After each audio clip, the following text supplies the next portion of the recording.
আল্লাহ নবীর কলিজার টুকরি খাতুনে জান্নাত দুনিয়া থেকে চলে যাবার সময় হয়েছে।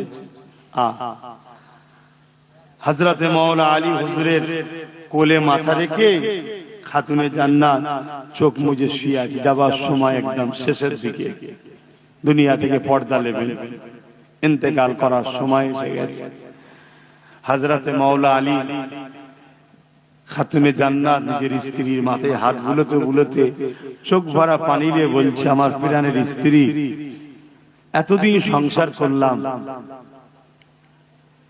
কোনদিন একটা বার আপনি আমাকে কোন জিনিস আমাকে মুখ ফুটে চাননি আমার কাছে। শুনছেন? কোনদিন একটা জিনিস আমার কাছে চাননি। হযরতে খাতুনে জান্নাত চোখ খুললেন, মুচকি হাসলেন, হেসে বলছেন, আমি সাক্ষী দিচ্ছি আমি আপনার উপরে রাজি খুশি আছি। জোরে বলুন সুবহানাল্লাহ।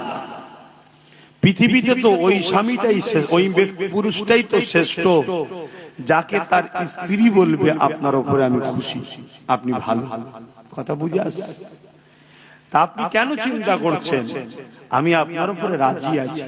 কিন্তু মাওলা আলী শেরে খোদা বলছে, আমার দিল চাইছে একটা তো কিছু বলো, কিছু তো একটা চাও যেটা আমি তোমার জন্য এনে দেব। কখনো তো কিছু চাইলে না।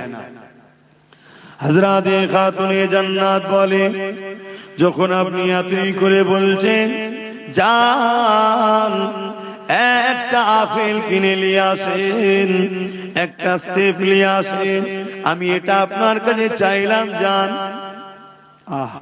দোনো জাহানের সুলতানের বেটি হযরতে মাওলা আলী কোল থেকে বড় আদর করে স্ত্রীর মাথাটা তাকিয়া বালিশের উপরে রেখে দিয়ে খাতুনে জান্নাতের জন্য ছুটতে লেগেছে। হযরতে আলী চোখে পানি, এ পানি বড় আনন্দের পানি। আজ আমার কাছে ফাতেমা কিছু চেয়েছে, তাই বাজারে গেছে। এত অল্প পয়সা ছিল, শুধু আপেল হয়েছে, ওই আপেলটা কিনে নিয়ে ঘরে ফিরে আসছে। রাতে একটা ক্ষুধার্ত ব্যক্তি মুসাফির হাত দিয়েছে, এ হযরতে আলী, এ নবীর জামাতা, এ আলে রাসূল, আমি বড় ক্ষুধার্ত, তোমার হাতের আপেলটা আমাকে দাও, আমার বড় খিদা লেগেছে, আমাকে ওটা দাও। হযরতে আলী চিন্তা করতে লেগেছে, জীবনে প্রথমবার আমার স্ত্রী ফাতেমা আমার কাছে একটা আপেল কিনতে চাইলো, আর আমি ওইটা কিনে নিয়ে যাচ্ছি। এত সামান্য পয়সা দ্বিতীয় কিনারও নাই, যদি মুসাফিরটাকে দিয়ে দিই, এই গরীব ক্ষুধার্তটাকে দিয়ে দিই, আমার স্ত্রী জীবনে চাইনে চলে যাওয়ার সময়ও তিনার নজদিকে এসেছে। আরে আমি কি করি? নিজের মধ্যে তোরপার হতে হতে ওই আপেলটা হযরতে মাওলা আলী ওই গরীবটার হাতে দিয়ে দিলে। কি তাদের প্রেম ছিল গরিবদের উপরে! দেখো, দিয়ে মন মরা করে আর ঘরে ঢুকছে। হযরতে খাতুনে জান্নাত মুচকি হেসে বলছেন, হ্যাঁ আমার প্রাণের স্বামী,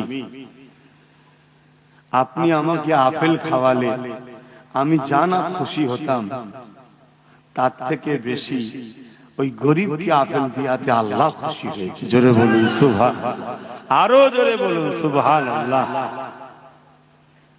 ভাই, ওলিরা যদি দূরের খবর দেখতে পায়, নবীর বেটি দেখতে পায় না? কি গো, আল্লাহ তাদেরকে সব দেখার ক্ষমতা দিয়েছে। তাহলে বলুন, গরিবকে কিভাবে ভালোবাসতেন তিনারা। আর আজকে আমরা নিজের প্রতিবেশী, নিজের আত্মীয়র মধ্যে গরিবের উপরে আমাদের আজকাল গুরুত্ব নাই। গরিবের উপরে সবাই জুলুম করছে। গরিবকে প্যার করো, গরিবকে ভালোবাসো, গরিবকে সাথ দাও, আল্লাহ খুশি হবে।